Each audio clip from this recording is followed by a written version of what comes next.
La lumière fut. La lumière et le son.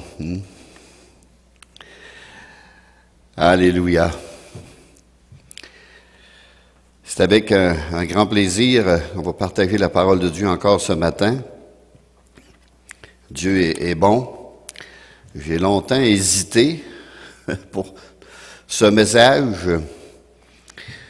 Et je crois que j'ai eu une direction du Seigneur pour vraiment apporter ce que je dois apporter ce matin. J'apporte jamais ce que je veux, j'apporte ce que Dieu veut.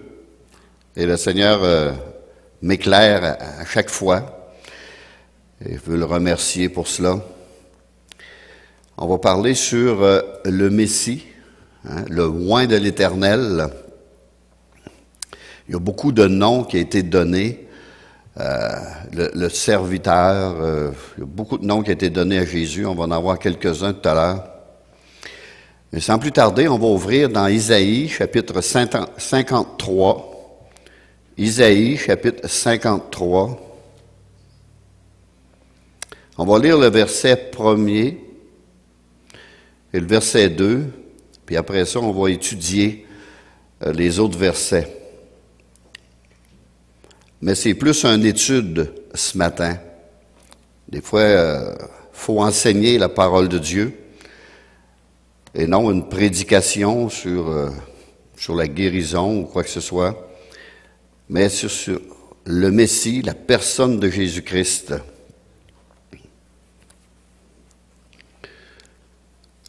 Alors, Isaïe 53, verset 1er.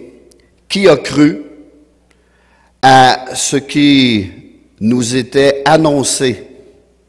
Parce que tout était annoncé d'avance. Qui a reconnu le bras de l'Éternel? Il s'est élevé devant lui comme une faible plante, comme un rejeton qui sort d'une terre desséchée. Il n'avait ni beauté, ni éclat pour attirer nos regards. Et son aspect n'avait rien pour nous plaire. Amen. Seigneur, peux-tu nous éclairer par ta parole ce matin, nous parler par elle, la rendre vivante par la puissance de ton Saint-Esprit, que tu puisses transpercer les cœurs, Seigneur, ce matin, de tous ceux qui nous écoutent, Seigneur, de près et de loin, avec cette parole glorieuse, cette parole merveilleuse, Seigneur, qui est la tienne. Dans le nom de Jésus, je prie. Amen. Alors ici, c'est le prophète Isaïe, sous l'inspiration du Saint-Esprit.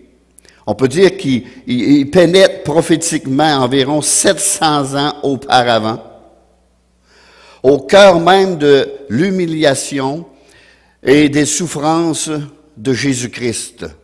Jusqu'à la mort sur la croix. Il parle aussi de sa résurrection et de sa gloire à venir aussi. Alors c'est un merveilleux message qu'on a, un texte de la parole de Dieu dans Isaïe 53. Tout avait été prédit d'avance, dans les moindres détails. Alors verset 1er, qui a cru? Qui a cru à ce qui nous était annoncé?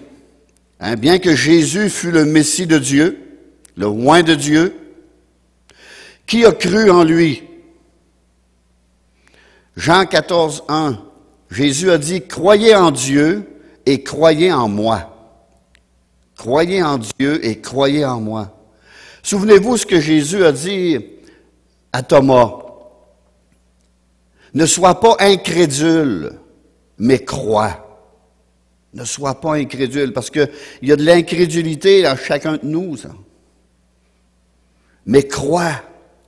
Crois, Thomas. Et Thomas lui répondit, après avoir vérifié les trous dans ses mains, dans ses pieds, son côté, « Mon Seigneur et mon Dieu », avec des lettres majuscules. Mon Seigneur et mon Dieu. Et Jésus ne l'aura pas repris pour cela, là. Jésus dit, heureux ceux qui n'ont pas vu et qui ont cru que Jésus est Dieu. C'est les paroles de Thomas. Mon Seigneur, mon Dieu, a dit Thomas. Heureux celui qui croit que Jésus est Dieu fait chair. C'est le fondement de la foi chrétienne et c'est très important pour notre salut. Si Jésus-Christ n'était pas Dieu fait chair, il n'aurait pas pu expier les péchés du monde. Des noms divins lui sont donnés dans la Bible. Les Écritures saintes, la parole de Dieu, la vérité. Il y a toutes sortes de noms pour la Bible. Mais dans Isaïe, chapitre 9 encore, c'est Isaïe qui a eu cette révélation-là, cette inspiration-là par le Saint-Esprit. Au chapitre 9, verset 5, « Car un enfant nous est né, un fils nous est donné », on sait de qui il parle, de Jésus-Christ, « et la domination reposera sur ses épaules, sur son épaule. On l'appellera admirable, conseiller. » Jésus était admirable dans tout ce qu'il a fait, dans tous les conseils qu'il a donnés, l'enseignement qu'il a donné. Dieu puissant, avec un D majuscule, D puissant. Père éternel, avec un P majuscule. Prince de la paix, il est venu nous réconcilier avec Dieu. On va les lire dans Colossiens, chapitre 2. Colossiens, chapitre 2. On va partir du verset 6. Ainsi donc, comme vous avez reçu le Seigneur Jésus-Christ, marchez en lui, étant enracinés et fondés en lui et affermis par la foi d'après les instructions qui vous ont été données et abondez en actions de grâce. Prenez garde que personne ne fasse de vous sa proie par la philosophie et par une vaine tromperie, s'appuyant sur la tradition des hommes, sur les rudiments du monde, et non sur Christ. Car en lui habite corporellement toute la plénitude de la divinité de Dieu. Car en lui habite corporellement toute la plénitude de la divinité. Vous avez tout pleinement en lui qui est le chef de toute domination et de toute autorité. Amen. On voit ce que Jésus est vraiment dans la parole de Dieu. Dans Apocalypse 22, verset 13, « Je suis l'alpha et l'oméga, le premier et le dernier, le commencement et la fin. » Et c'est Jésus qui parle. Au dernier chapitre de l'Apocalypse 22, versets 20-21, celui qui atteste ces choses, celui qui certifie ces choses, dit oui, viens bientôt. Amen. Viens, Seigneur Jésus. Hein? Viens, Seigneur Jésus. Que la grâce du Seigneur Jésus soit sur vous tous. Dieu et Jésus, c'est le même. Dans Hébreux 1:8, mais il est dit au Fils, ton trône, ô Dieu, est éternel. Il est dit au Fils, ton trône, ô Dieu, avec un D majuscule. Jésus est Dieu, est éternel. Le Fils est appelé Dieu. Au verset 9, c'est pourquoi, ô Dieu, ton Dieu t'a oint. Ô Dieu, encore avec un D majuscule. Ton Dieu t'a oint. Jésus est le oint de Dieu, le choisi de Dieu. C'est Dieu qui a pris une forme humaine. Tout cela. Revenons à Isaïe 53. Qui a reconnu le bras de l'Éternel? Qui a cru? Et qui a reconnu? 2 Corinthiens 5, 18, « Tout cela vient de Dieu, qui nous a réconciliés avec lui par Jésus-Christ. » Dieu nous a réconciliés avec lui par Jésus-Christ. Si vous voulez être réconcilié avec Dieu, s'il vous plaît, passez par Jésus. C'est ce que la Bible m'enseigne, c'est clair, c'est net. Au verset 19, « Car Dieu était en Jésus-Christ. » Dieu était en Jésus-Christ. Il était en lui, réconciliant le monde avec lui-même. Avec lui-même. En n'imputant point aux hommes leur offense, leur péché. C'est clair. Quand on veut prendre le temps de lire et d'étudier la parole de Dieu, les choses deviennent claires pour nous. On ne vit pas dans le doute. On n'est pas indécis. Dieu, il ne veut pas cela. Il veut qu'on ait une foi ferme. Paul dit, « Nous vous en supplions au nom de Jésus-Christ. Soyez réconciliés avec Dieu. Nous vous en supplions. » Il suppliait, « Ouvrez vos yeux, ouvrez vos oreilles, ouvrez votre entendement, s'il vous plaît. Soyez réconciliés avec Dieu par Jésus-Christ. Celui qui n'a point connu le péché, il a fait devenir péché pour nous, afin que nous devenions en lui justice de Dieu. Le péché et la rébellion de la race humaine ont mis une séparation avec Dieu. Nos premiers parents, à cause du péché, il y a eu une séparation qui s'est faite. Parce que Dieu est saint. Et cette rébellion a provoqué la colère de Dieu et son jugement aussi. Mais dans Romains 8, 32, « Lui qui n'a point épargné son propre Fils, mais qui l'a livré pour nous tous, maintenant, à travers la mort, la victoire expiatoire de Jésus-Christ, il a payé la dette de nos péchés. » Jésus a payé cette dette. Dieu a pris une forme humaine pour venir payer la dette, sa propre dette. Dieu retire la barrière du péché et ouvre la voie pour que le pécheur retourne à lui. Qu'on retourne dans la communion, la relation qu'il y avait. Jésus a déchiré le voile. Jésus a établi une route nouvelle et vivante pour nous emmener auprès du Père. Romains 3, 23, tous sont péchés et sont privés de la gloire de Dieu, de la gloire, de sa présence, de sa relation, d'une communion avec Dieu. Le péché mène une séparation. Il faut comprendre cela. Et au verset 24, ils sont gratuitement justifiés par sa grâce, par le moyen de la rédemption, le rachat, qui est en Jésus-Christ.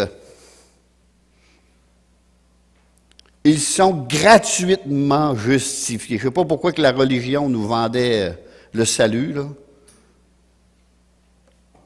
C'est la philosophie des hommes, comme on a lu tout à l'heure.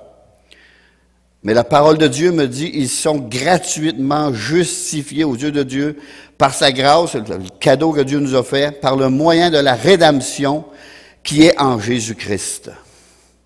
Il est mon rédempteur. Il a payé la dette de mon péché. Au verset 25, c'est lui que Dieu a destiné. C'est lui que Dieu a destiné par son sang à être pour ceux qui croiraient victime expiatoire. Une victime expiatoire, c'est une victime offerte en sacrifice pour satisfaire les exigences de la justice de Dieu. Je le relis. C'est lui que Dieu a destiné par son sang, sang versé à la croix, à être pour ceux qui croiraient victime expiatoire, afin de montrer sa justice, parce qu'il avait laissé impunis les péchés commis auparavant au temps de sa patience, afin, dis-je, de montrer sa justice dans le temps présent, dans le temps que nous vivons, le temps que nous sommes, de manière à être juste, tout en justifiant celui qui a la foi en Jésus-Christ encore.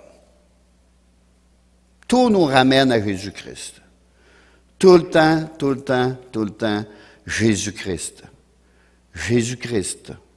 Jésus-Christ. Partout, partout, partout, partout. Et il y en a qui passent par d'autres pourtant.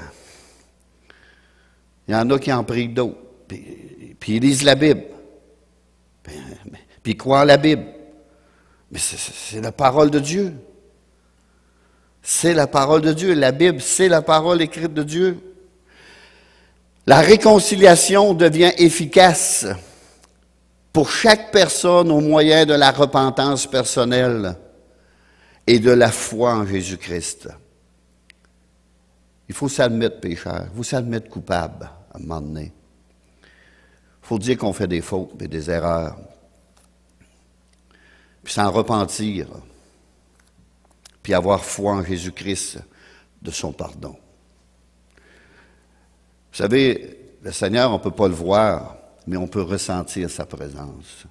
Et quand il apporte son pardon, sa paix, son salut dans nos cœurs, dans notre vie, on le sait qu'on est réconcilié avec lui. On sait qu'on a cette paix, on sait qu'on a cette présence. Je sais que je sais, a dit l'apôtre Paul, je sais en qui j'ai cru. Et moi aussi, je sais en qui j'ai cru.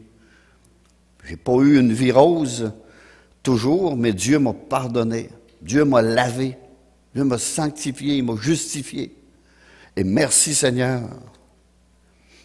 Mais vu que je suis encore dans cette nature-là, il faut que je retourne au pied de la croix, parfois, puis dire, Seigneur,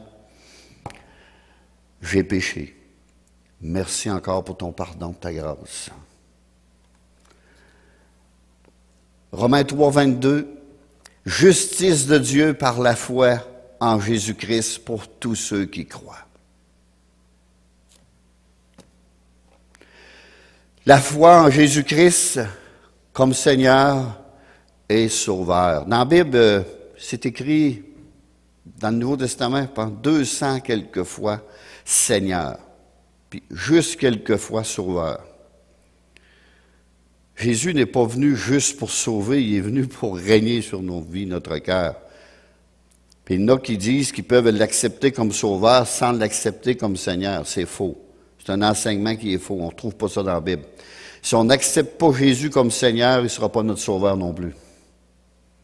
Faites-vous pas d'illusions. Vous la lirez. On peut avoir des Bibles ici au Québec partout.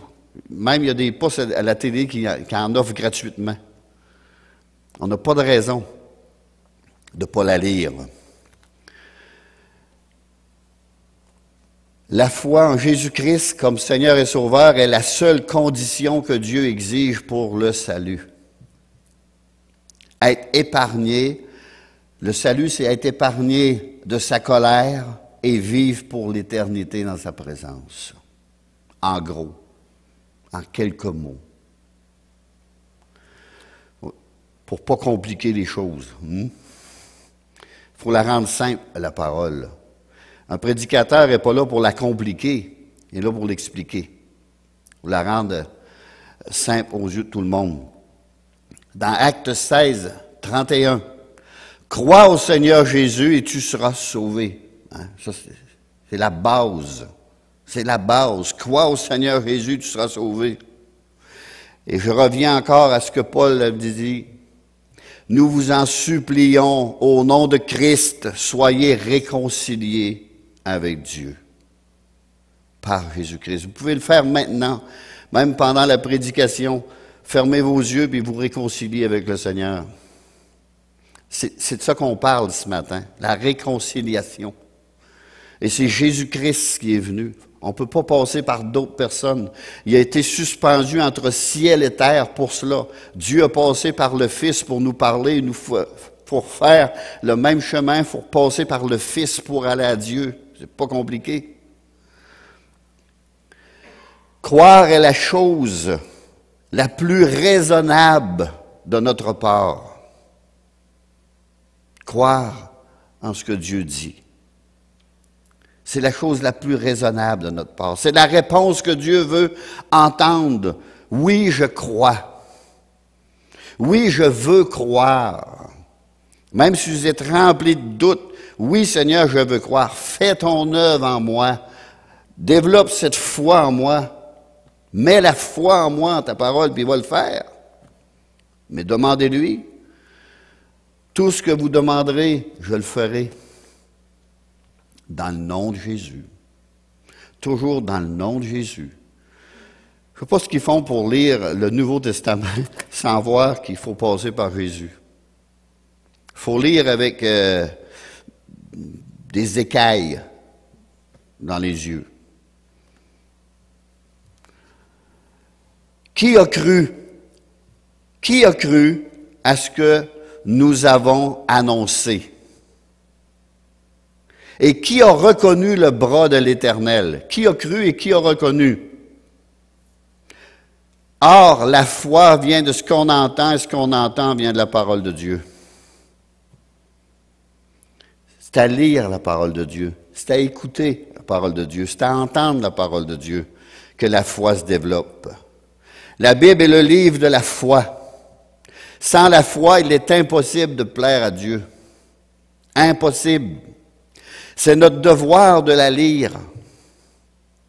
C'est un testament. Une Bible contient l'Ancien Testament et le Nouveau Testament. C'est un testament et on hérite des choses spirituelles, des choses éternelles et la vie éternelle. L'Ancien Testament, c'est la séparation avec Dieu. Le Nouveau, c'est la réconciliation. En gros. L'Ancien, c'est la parole écrite. Le Nouveau, c'est la parole vivante. Jésus a tout accompli, ce qu'il avait décrit à son sujet, et pour d'autres choses aussi. Jésus a accompli des centaines de prophéties à son sujet. Chaque livre de l'Ancien Testament témoigne de Jésus-Christ, si on veut le voir. Ne soyez pas incrédules, mais croyez, a dit Jésus. Croyez en Dieu et croyez en moi, en ses paroles. Isaïe 53, verset 2, je le relis. Il s'est élevé devant lui comme une faible plante, comme un rejeton qui sort d'une terre desséchée.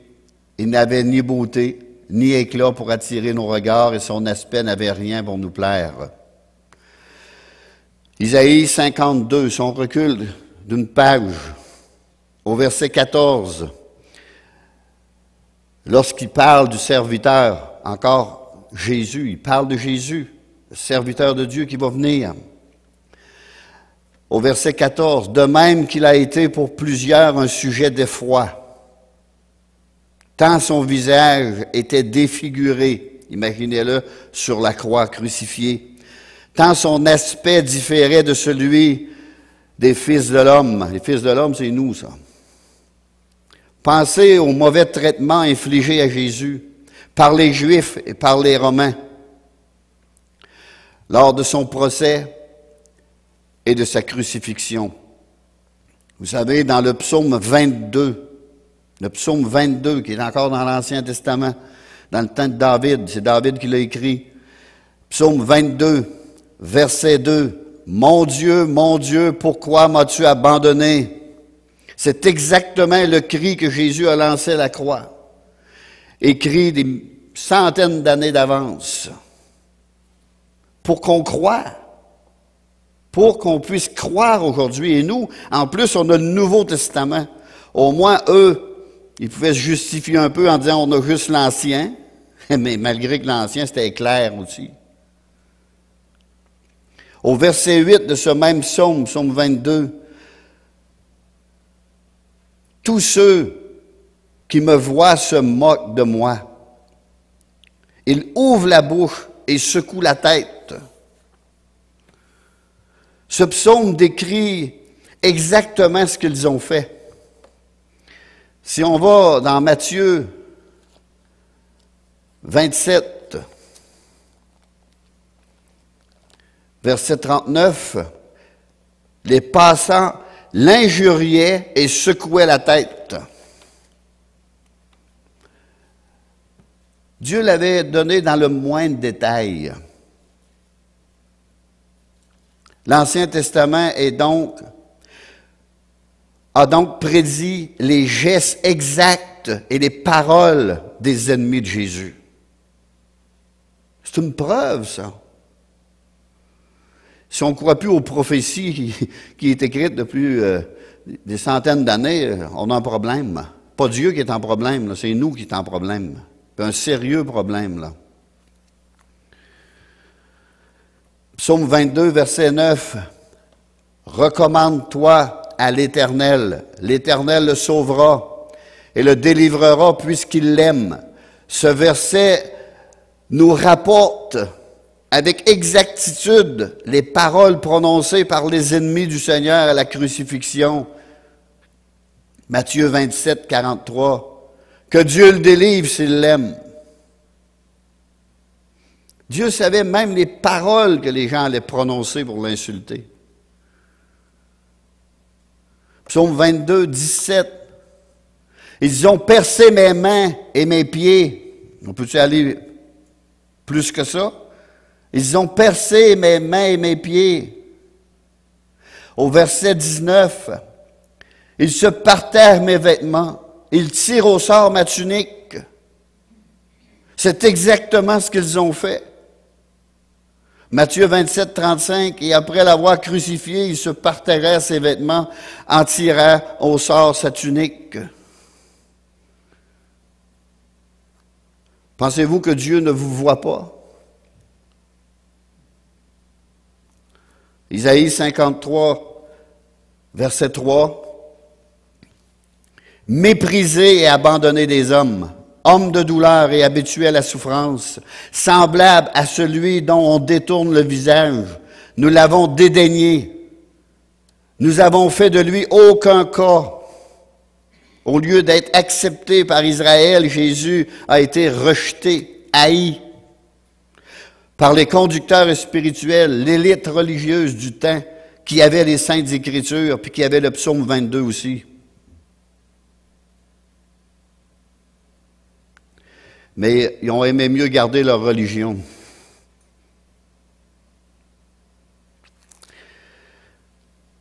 Restons dans le psaume 53 et allons au verset 4.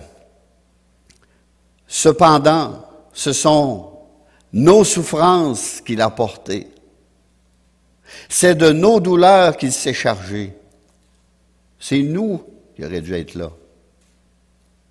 Et nous l'avons considéré comme puni, frappé de Dieu et humilié.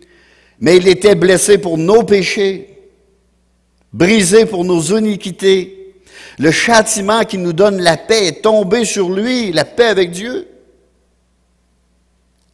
Et c'est par ces meurtrissures que nous sommes guéris.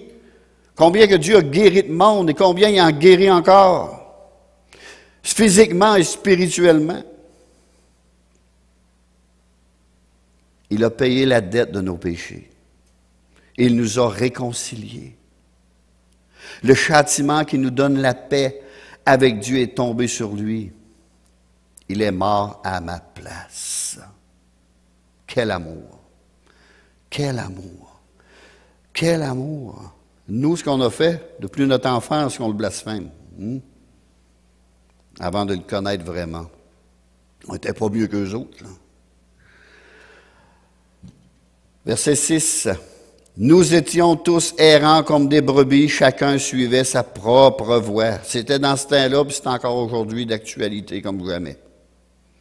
Ah ben moi, j'ai ma façon d'aller au ciel, là. J'ai mon moyen d'aller au ciel, là.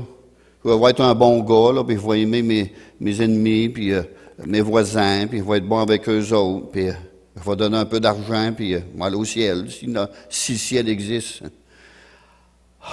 On est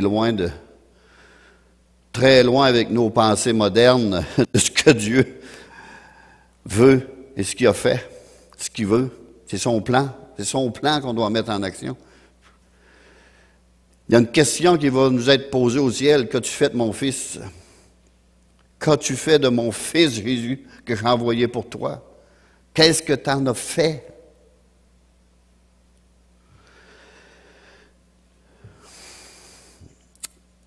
Nous étions tous errants comme des brebis. Chacun suivait sa propre voie, et l'Éternel a fait retomber sur lui l'iniquité de nous tous. L'iniquité, ça ne peut pas être plus clair. Je pense qu'un enfant le comprendrait. Mais le Seigneur, il dit, c'est pas que vous ne pouvez croire, c'est que vous ne voulez pas croire. C'est écrit comme cela dans le Nouveau Testament, et c'est Jésus qui parle. Vous avez toutes les preuves si vous voulez les vérifier. Tout est écrit, tout est là. Mais si vous ne voulez pas croire, ça devient votre problème, puis vous avez un sérieux problème.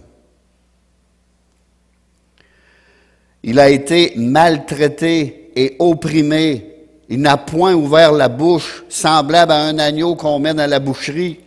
Je pense que même si on est ignorant de la parole de Dieu, on peut comprendre de qui que ça parle. À une brebis muette, devant ceux qui l'attendent, il n'a point ouvert la bouche. C'est exactement ce que Jésus a fait, il n'a pas dit un mot. Même il y en a un qui a été étonné. Il y en a des larrons. Au point qu'ils se convertissent. C'était pas normal. C'était surhumain un peu. Hein? Il a été enlevé par l'angoisse et le châtiment. Et parmi ceux de sa génération, qui a cru? Un petit nombre. Un très, très, très petit nombre qui a cru.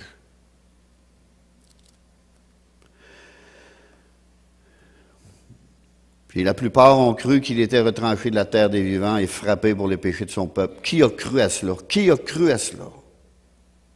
La Bible est écrite pour nous faire réfléchir. Qui a cru? Oui. Si on va dans l'Évangile de Jean au chapitre 3, l'Évangile de Jean chapitre 3,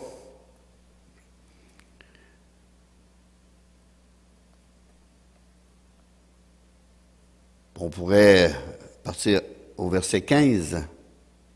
Quiconque croit en lui est la vie éternelle, car Dieu a tant aimé le monde qu'il a donné son Fils unique, et ça se répète, afin que quiconque croit en lui ne périsse pas. Ne périsse pas. Ça nous parle de l'enfer, ça. Loin de la présence de Dieu. Mais qu'il ait la vie éternelle, qu'il obtienne la vie éternelle. Dieu, en effet, n'a pas envoyé son Fils dans le monde pour qu'il juge le monde, loin de là. Mais pour que le monde soit sauvé par lui. Et c'est ce que Jésus est venu faire. Sauver le monde. Celui qui croit en lui n'est point jugé, mais celui qui ne croit pas est déjà jugé. Est-ce qu'on a le choix de croire? Puis Dieu dit, si tu crois, tu verras. Si tu crois, tu connaîtras. Si tu crois, tu comprendras. Celui qui ne croit pas en lui, celui qui croit en lui n'est point jugé, mais celui qui ne croit pas est déjà jugé, parce qu'il n'a pas cru au nom du Fils unique de Dieu. Et ce jugement, c'est que la lumière, étant venue dans le monde, les hommes ont préféré les ténèbres à la lumière. Leur vie de péché, leur vie d'insouciance, leur vie de ténèbres et de noirceur, vivent dans l'ignorance. Parce que leurs œuvres étaient mauvaises. Aujourd'hui, ils se sont débarrassés des Bibles. Pourquoi? Parce que leurs œuvres sont mauvaises. Pas plus dur que ça. La lumière était trop forte. Car quiconque fait le mal est la lumière, déteste la lumière, et ne vient point à la lumière de peur que ses œuvres ne soient dévoilées. J'ai déjà parlé à des personnes, moi j'étais assis dans l'hôpital, dans une salle d'attente, puis je me suis viré de bord, puis j'ai parlé à personne, puis je lui parlais de Jésus-Christ, il n'a jamais été capable de me regarder, c'est comme s'il avait mis une lumière en plein dans ses yeux. Il a resté à la tête basse à terre tout le temps qu'il a parlé. Il n'a pas été capable de se relever la tête une fois. Savez-vous, c'est quoi que le pasteur prêchait quand je suis arrivé le soir? Dieu est lumière. Jésus est lumière. Il est venu pour éclairer les ténèbres. Oui, il dit, c'est vrai, Seigneur. Dieu, il permet qu'on vive des expériences comme ça pour voir qu'on est dans la vérité. Mais celui qui agit selon la vérité, selon la parole de Dieu, vient à la lumière, afin que ses œuvres soient manifestées, dévoilées, parce qu'elles sont faites en Dieu, il n'en a point honte. C'est quelque chose.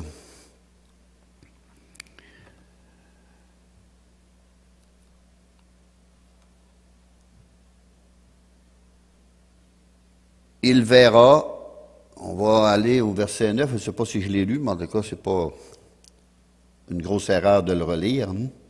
On a mis son sépulcre parmi les méchants, son tombeau avec le riche, quoiqu'il n'eût point commis de violence et qu'il n'eût point de fraude dans sa bouche. Il a plu à l'Éternel de le briser par la souffrance. Après avoir livré sa vie en sacrifice pour le péché, il verra une postérité et prolongera ses jours. Et l'œuvre de l'Éternel prospérera entre ses mains. L'Église de Jésus-Christ, les prédicateurs, les gens qui acceptent Jésus-Christ, il verra une postérité et prolongera ses jours. Le dessein rédempteur de Dieu qui consistait à amener le salut, au salut, beaucoup d'hommes s'est accompli. Tous peuvent être sauvés. Il suffit de croire et d'accepter la parole de Dieu et de la suivre. Il prolongera ses jours signifie qu'il ressuscitera des morts et vivra pour toujours éternellement. Tout était écrit. Tout était écrit d'avance. Verset 11. À cause du travail de son âme, il rassasiera ses regards. Par sa connaissance, mon serviteur juste justifiera beaucoup d'hommes. Et il ne se chargera de leurs iniquités. Il justifiera beaucoup d'hommes aux yeux de Dieu. Et il se chargera de leurs iniquités, de leurs péchés, mes amis. Beaucoup d'hommes seront sauvés. Tous ceux qui croient. Tous ceux qui veulent croire. Tous ceux qui ont pris la décision de croire. C'est une décision, croire. Comme aimer, c'est une décision. On décide d'aimer. Mais qui a cru? Nous dit Isaïe. Qui a cru et reconnu le bras de l'Éternel?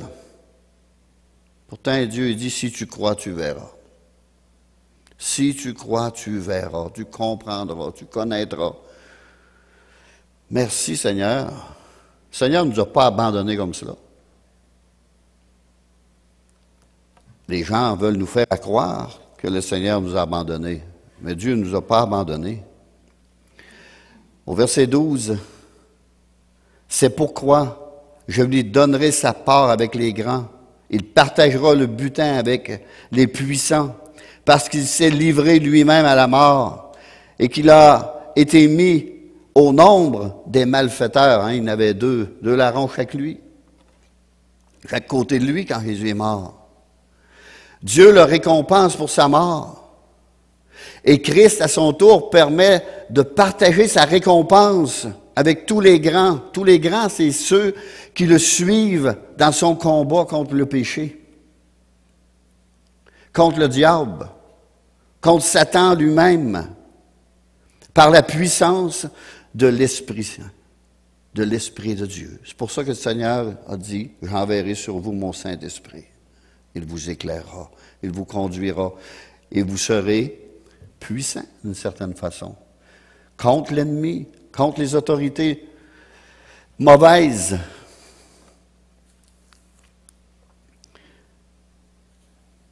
Et la deuxième partie du verset 12, « Parce qu'il a porté les péchés de beaucoup d'hommes, et qu'il a intercédé pour les coupables. Parce qu'il s'est livré lui-même à la mort. Un grand héritage a été accordé au peuple de Dieu, mes amis. Un salut éternel. Un salut éternel. Nous devons continuer à prêcher la croix et la victoire sur le péché, sur le monde et sur Satan, sur le mal. C'est ça que Dieu veut. C'est ça que Jésus est venu faire, est venu accomplir, c'est ça que les apôtres ont prêché. Christ a crucifié pour nos péchés, ressuscité pour nous prouver qu'il y avait une vie après la mort, une vie éternelle, et il nous garantit un héritage céleste, merveilleuse et glorieuse. Mais Dieu nous a laissé libres de croire. On est libre d'accepter le message de la parole de Dieu ou de le rejeter. Dieu nous a créés libres. Mais sachez qu'un jour, qu'as-tu fait de mon fils? Qu'as-tu fait de mon fils? Oui, mais... Non. Qu'as-tu fait de mon fils? Mais le monde va baisser la tête, puis ils n'auront plus le droit de parole. Alors, on va terminer.